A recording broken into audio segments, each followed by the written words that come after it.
राग जार लोभ हार द्वेष मार वार, बार बार मृग वार पार वार पे किए, ज्ञान भान आन तम तम तार भाग त्याग, जीव शिव भेद छेद वेदन सो लेखिए, वेद को विचार सार आपको संभार यार, तार दास पास आस इसकी न देखिए, निश्चल तू चल ना चल चल दल छल, नभ नील तल मल तासु न बिसेखिए। समझ आई? नहीं आई? अगले सेशन में बताएंगे।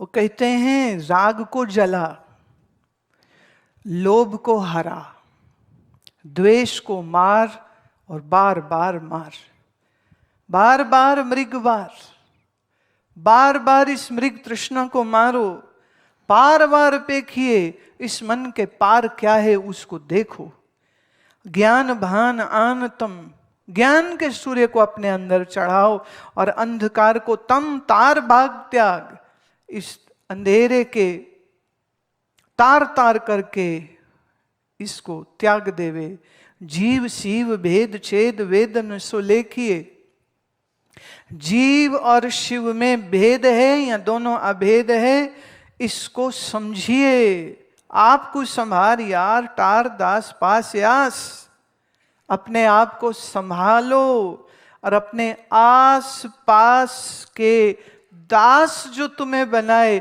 उस सब दासता से अपने आप को मुक्त करो। निश्चल तू चल ना अचल चल दल छल, निश्चल हो जा, अचल हो जा और इन काम क्रोध के दल को छल से तुम्हें गिराने मत दे। नभ नील तलमल तासु न बिसेखिए, जैसे आकाश की नीलता आकाश को नीला नहीं करती है, सिर्फ नीला दिखाती है। जगत मिथ्या है, आत्मा ही सत्य है, ये जिसका अनुसंधान पूरा हो गया उसके लिए ये संसार एक भ्रम, एक प्रतीति से फिर अधिक कुछ नहीं होता है।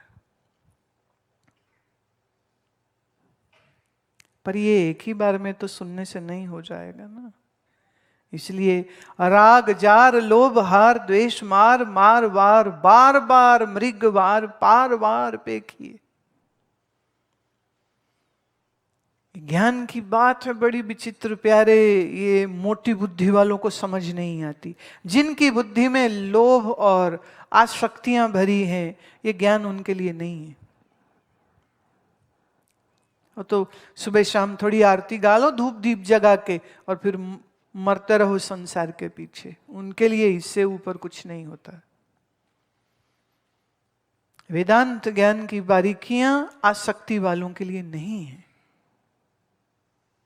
इसलिए पुराने महात्मा कहते थे सीधी बात, बोले थोड़ा भगवत चिंतन कर लो, थोड़ा भागवत पढ़ लिया, थोड़ी रामायण पढ़ ली, चलो ठीक है, पर जो कोई कहे ना मुझे आत्मा जानना है, ब्रह्म जानना है, मोक्ष क्या है ये जानना है, तो वो कहते थे जब तुम मन से अकेला हो जाएगा ना तब आना हमारे पास। मन में तो दुनिया भर के रखी है, मन से जब तक तू खाली नहीं होगा तब तक ज्ञान तुमको नहीं दिया जा सकता। जा पहले मन खाली करके आ। जिसका मन खाली नहीं है,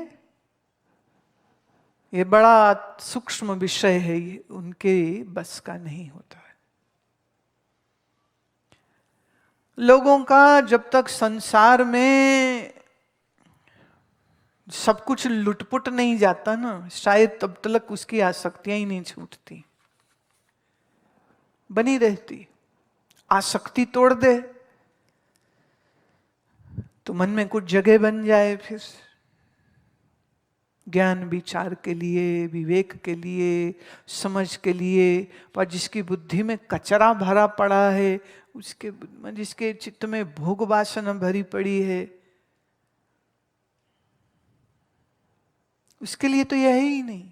वो तो फिर बार बार मार मार, मार मतलब राक्षस को भी कहते, मार मतलब हमारे मन की तृष्णा, उसको उसकी तृष्णा मारती है। मौत नहीं मारती, तृष्णा मारती।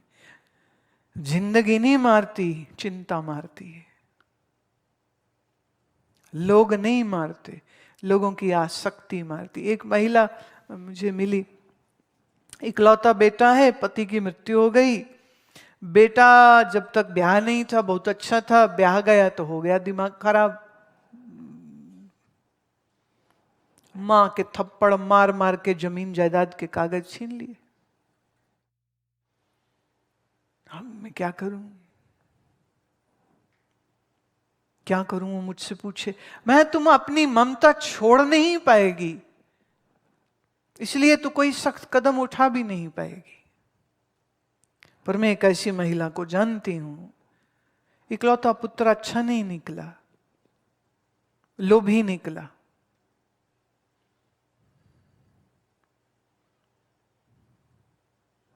पति ने ऐसे तो सब कुछ पत्नी के नाम ही किया, पर जो दो एक चीजें पुत्र के नाम थी, जो मां से साइन करा लिए ना, करो माता साइन, मजबूरी में मां ने कर दिया।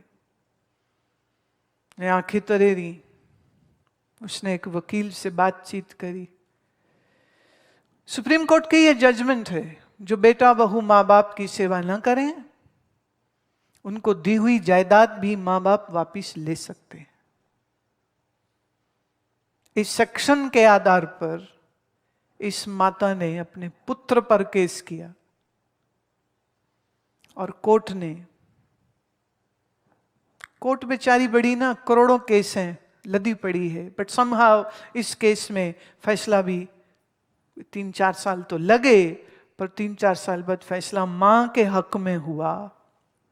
तो वो जो कागज पत्र मकान के पुत्र के नाम हो गए, तो वो सब कुछ वापस हुआ, सब कुछ वापस। मैं कहा गाली तो तेरे को फिर भी मिलनी है, अभी भी मिल रही, फिर भी मिलनी है, कम से कम अपनी जिंदगी तो ठीक कर।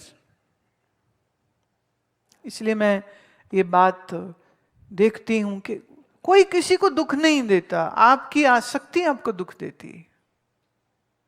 आइए उम्मीद कि आज तो राक्षस है, कल ठीक हो जाएगा। वो बेटा हो, पति हो, बहन हो, पत्नी हो, पति हो, ये आज तो बड़े बुरे हैं, कल ठीक हो जाएंगे, आज नहीं हो जाएंगे, कल हो जाएंगे। वो जाके पंडितों के चक्कर में पड़ जाते हैं, ये स्टोन पहन ले, वो स्टोन पहन ले, ये जप कर ले, वो दान कर ले। वो बेचारे लगे हैं, करते रहते हैं, इस उम्मीद में कि आज नहीं कल ठीक हो। आसक्ति आज छोड़ दे तो तू अभी दुख से मुक्त हो जाए।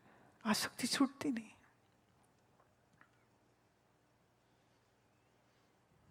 पूज्य स्वामी अखंडानंद जी महाराज कहा करते थे, कहते जो आसक्ति है पर जा सकती नहीं, उसी को आसक्ति कहते। और इसी आसक्ति को तोड़ दे, घर छोड़ने की जरूरत नहीं है। राजा जनक की तरह घर ही में रह करके वो ऋषि हो सकता है, घर में रहते हुए ही ऋषि हो सकता है, महात्मा अपने विवेक और ज्ञान से हो जाता है। पर आसक्ति नहीं छोड़े तो फिर तुम्हारा जाके आश्रम में बैठ जाए ना, वहां भी चेले लड़ रहे होते हैं, गद्दी मेरी, वो कहेगा गद्दी मेरी। गुरु चेला लड़ पड़ेंगे, गद्दी मेरी, गद्दी मेरी। पर सोचने की बात है, जो गद्दी और पैसे और संपत्ति के लिए लड़ रहा हो वो तो साधु ही नहीं है, उसे साधु कहना भी नहीं चाहिए। तुम्हें मालूम, शंकर सन्यास में जब कोई भी सन्यास के लिए जाता है तो अपने अंतिम क्रिया कर्म को वो अपने हाथ से करता है कि मैं मर गया आज से। पर फिर कभी कभी ये भी दिखावा ही रह जाता है, क्योंकि वो लाल कपड़ा भी इसीलिए पहन रहा है कि फला गुरुजी का चेला बन जाऊंगा तो गुरुजी की गद्दी में बैठ जाऊंगा, तो फिर गुरुजी मुझे उत्तराधिकारी बना देंगे, और फिर ऐसी इच्छा वाला एक चेला नहीं, वहां तो 50 चेले आ जाएंगे। तो ज्ञान के चेले थे कि संपत्ति के?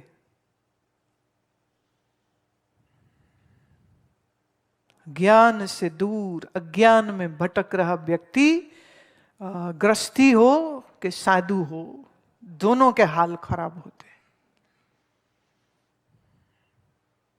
और आसक्ति न हो तो एक गृहस्थ भी साधु है, और अगर साधु में आसक्ति ना रहे तो वो तो संत फिर।